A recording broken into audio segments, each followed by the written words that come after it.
Hey up everybody, welcome back to the Audio Cycling YouTube channel where today I am going to be previewing the Dwars het Hageland.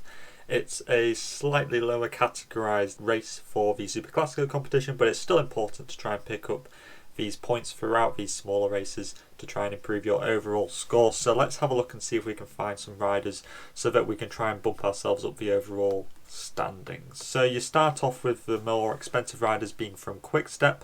Obviously, this makes a lot of sense. Quickstep are very good one-day racers. Lampard and Seneschal, I say, are both very good choices. They've both finished highly in this race before, and I expect Quickstep to be very animating in this race, especially when you consider that Lampard and Seneschal are fighting for places in the Tour de France, so it makes sense that they will be doing a very good ride in this race as a bit of a preparation for the Tour. You've got Ackermann and Gaviria, who I don't think are good choices, just because this race isn't usually won by a sprinting type, or if it is, it's very much a classic style sprinter, somebody like Christoph or Rasmus Tiller.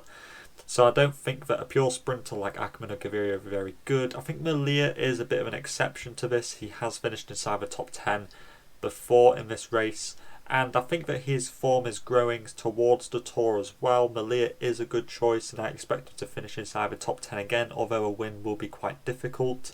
You got Stibar, who perhaps isn't as good of a pick as the other two Quickstep riders of Seneschal and Lampard, but he still could play an important factor in this race. Sepp van Mark hasn't looked very good this year at all. I would be avoiding him.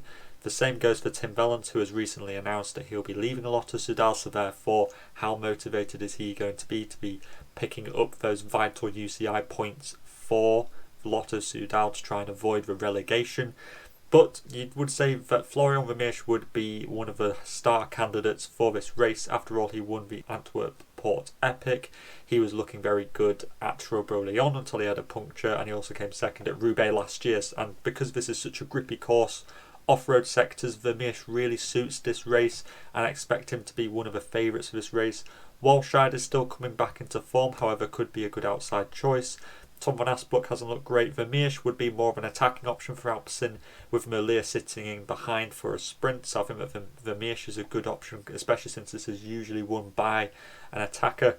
Capio has looked in good form recently and has also finished quite highly inside the top 5 in this race before, so he's a good choice alongside his teammate Connor Swift, who could finish well at Tro Bro Leon. There is quite a strong correlation between people who do well at Tro Bro Leon and people who do well in the Dwars het Hageland, just because they're quite similar styles of racing. Thibaut Nys, of course, signing up for Trek Segafredo next year, the cyclocross star, only 19 years old. However, we've seen that youngsters just seem to really excel in the sport at the moment. Thibaut Nys is a great choice for a lot of teams. Tiller won this race last year, so of course you can't count him out.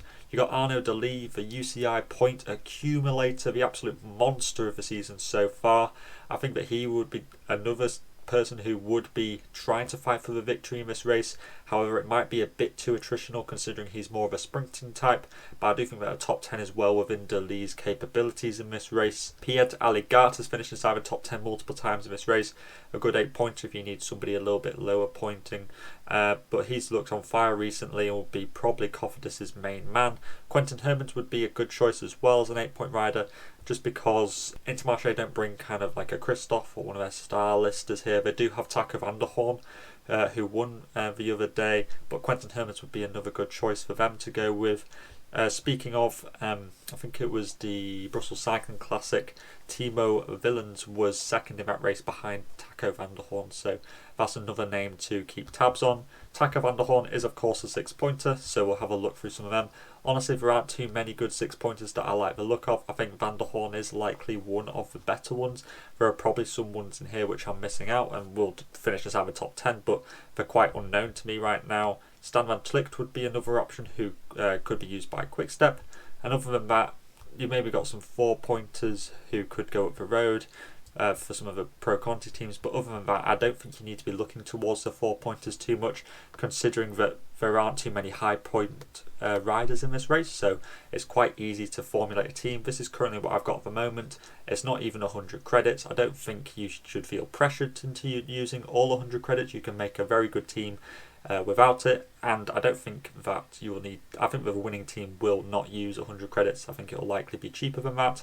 But let me know what you think in the comments down below. Are there any 6 and 4 point riders who I'm missing out on? Who are you thinking is going to win this race? And all that is left to say is to keep safe out there, and I'll see you for the Tour de Suisse later today. Salut!